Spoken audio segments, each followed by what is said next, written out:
Hello everyone, welcome back to my channel हौसलों की उड़ान। आशा करती हूँ आप सभी स्वस्थ होंगे और आप अपनी स्टडी में भी आगे बढ़ रहे होंगे कंटिन्यू।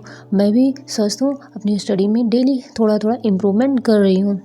ठंड भी धीरे धीरे कम होती जा रही है, तो स्टडी में मन लगा के मेहनत करो, क्योंकि जो भी समय हमारे लिए ये हमारे लिए बहुत ही कीमती है ना।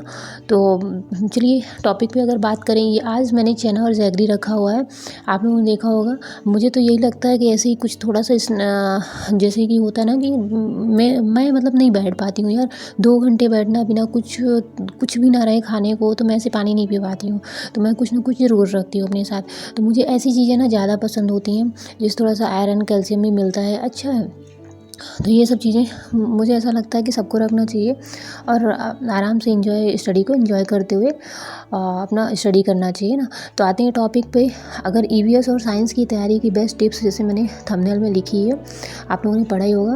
तो देखिए, जो वर्ग 3 की तैयारी कर रहे हैं वो भी ईवीएस पढ़ रहे हैं ना, जो वर्ग 3 और वर्ग 2 वो भी ईवीएस और साइंस का कुछ पार्ट्स वो भी ले रहे हैं ना। तो मेरा मानना है कि जैसे ईवीएस हमें पढ़ना है, ईवीएस के लिए सबसे पहले 1 to 5 एनसीईआरटी देखिए सबसे ज़्यादा इंपॉर्टेंट है। एनसीईआरटी और पीवाईक्यू, इनसे कुछ नहीं होने वाला। अगर इनके बिना मतलब कुछ नहीं होगा। अगर इनको आप नहीं करोगे ना, इग्नोर कर दोगे, तो कुछ कोई भी मार्केट से बुक ला लिए, किसी की वीडियो देख के स्टार्ट कर दिए, बिल्कुल भी नहीं। सबसे पहले आपको 1 to 5 एनसीईआरटी बुक लेनी है। और मेरा मानना है कि अगर आपको स्क्रीन से बचना है, टाइमिंग अपनी बचा के रखना है, सेव करना है, एनर्जी सेव करनी है, तो आप बुक ले लीजिए एनसीईआरटी की और उसमें आप ना मार्क करते चलिए। और जो जो बहुत ही ज़्यादा इंपॉर्टेंट जैसे डेट वगैरह होती है, उनका आप शॉर्ट नोट बनाते चलिए। वो हमारी शॉर्ट नोट कब काम आएंगी? जब हमारा रिवीजन का समय आएगा ना, पेपर एग्ज़ाम के टाइम पे, तो आप वो चीज़ कर लीजिए, है ना। मेरे पास समय था इसलिए मैंने बुक नहीं ली हुई है, मैंने नोट्स कंप्लीट कर लिए। बट जो अभी से प्रिपरेशन स्टार्ट कर रहे हैं उनके लिए मैं यही कहूँगी कि आप बुक ले लीजिए, साइंस की, एसएसटी की और ईवीएस की। तो आपको बहुत ज़्यादा हेल्प हो जाएगी, आप बहुत ज़्यादा टाइम, एनर्जी सब कुछ सेव कर पाएंगे, है ना।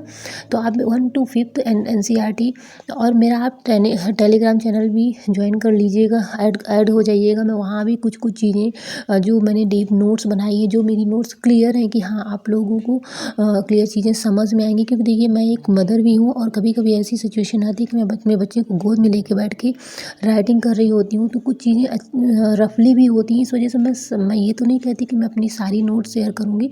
हाँ, पर जो ऐसा होगा कि जिस टॉपिक की मैंने अच्छी नीट एंड क्लीन नोट्स बना के रखी है, तो मैं आप लोगों को शेयर करती रहूँगी, तो वहाँ से आपको काफ़ी हेल्प हो जाएगी। तो सबसे पहले आप 1 to 5 एनसीईआरटी देखिए। उसके बाद पीवाईक्यू एनालिसिस करने का तरीका मैंने वीडियो के थ्रू भी बताया, आज भी बता रही हूँ कि देखिए, जो हाउसवाइफ है, जो अभी स्टार्ट कर रही हैं, काफ़ी टाइम से छोड़ रखी हैं ना, जिनका पूरी तरह से डीमोटिवेट हो चुकी हैं, वो जैसे कि इन सब में ना मैं भी कहीं ना कहीं इंक्लूड हूँ, है ना। तो मैंने तो यही 2 रास्तों में से मैंने शॉर्ट टिक यही अपनाई है कि सबसे पहले देखो, एक एक्शन लेना सबसे बड़ी बात होती है ना। सबसे पहले शुरुआत करनी है, तो शुरुआत करने में मैं क्या की हूँ, पीवाईक्यू को राइट करती हूँ, जो क्वेश्चन में से नहीं बनते उसको नोट डाउन करती हूँ। और नोट डाउन करने के बाद जो सबसे ऊपर जो कॉलम होता है ना, उसमें जो जगह होती है ना, उसमें आप टॉपिक लिखते चलिए। तो और हर उसके ऐसा नहीं कि पीवाईक्यू दूसरा आपने किया तो वही टॉपिक फंस गया, तो आपने सोचा अरे नहीं लिखना है। क्यों? क्योंकि जब हम पलट कर देखेंगे हमें ये पता चलेगा कि किस वाले टॉपिक से सबसे ज़्यादा क्वेश्चन आए हुए हैं ना।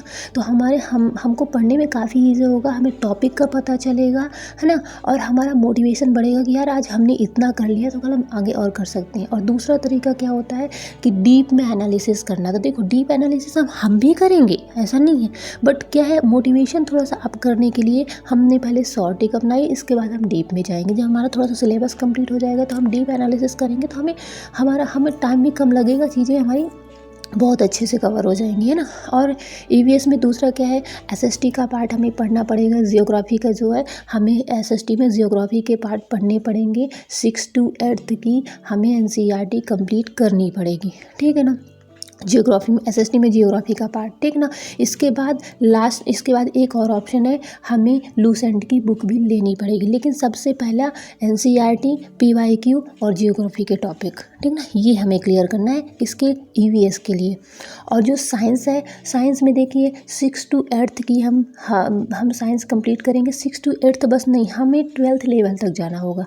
10th तक पहले हम इसका कंप्लीट करेंगे, इसके बाद हम ट्वेल्थ की भी जो है, हाँ ये आपको मैं हेल्प कर सकती हूँ। ये मैंने नोट्स डीप में कंप्लीट कर रखे हैं, तो ये मैं आपको नोट्स के थ्रू भी प्रोवाइड करवा दूँगी, इसकी आप टेंशन मत लीजिए। हाँ एनसीईआरटी आप अपने से पढ़ना। बाकी जो 11th-12th का है और जो थोड़ा सा और डीप लेवल में मेरे को टॉपिक पूछे गए हैं उसमें सिलेबस में, वो मैं टॉपिक आपको कुछ कुछ अपने टेलीग्राम चैनल पर शेयर करती रहूँगी बीच बीच में, ठीक है। तो वो आप वहाँ से क्लियर कर लेना, ओके। आपकी ये काफ़ी हेल्प हो जाएगी, ठीक। तो आपको में भी आपको चीज़ें पता चल गई होंगी कि ईवीएस और साइंस कैसे पढ़नी है ना। देखिए डिफरेंट टॉपिक हमें किससे फिर जो थोड़ा सा और डीप लेवल में है, तो हमें जो डिफरेंट टॉपिक है वो हमें लूसेंट से ही पता चलेंगे, वो हम वहाँ से कवर करेंगे, है ना।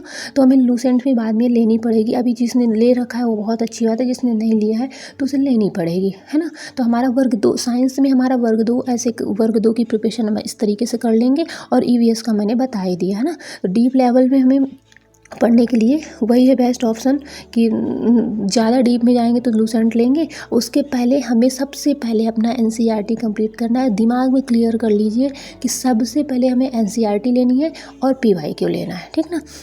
दूसरा, मैं इस समय कौन कौन सब्जेक्ट ली हूँ, तो मैंने साइंस ले रखा है और हिंदी ले रखा है। हिंदी में पीवाईक्यू कर रही हूँ और साइंस में मैं पूरे टॉपिक्स कंप्लीट कर रही हूँ, है ना। इसके आगे और क्या क्या करना है ये मैं नेक्स्ट चैलेंज में आपको बताऊँगी। मैं कुछ और भी चैलेंजेस लेने वाली हूँ, क्योंकि देखिए जो मैं अभी पढ़ रही हूँ ना, उसमें जो और आगे के चैप्टर्स होते हैं, न्यू चैप्टर्स तो मैं रिविज़न कर लेती हूँ, लेकिन और पूरे जैसे फर्स्ट सेकेंड थर्ड ये है उनका नहीं कर पा रही हूँ। साइंस अभी नहीं मैं वो कर पा रही हूँ। साइंस में जियोग्राफी ली हूँ, एसएसटी ले रखी हूँ।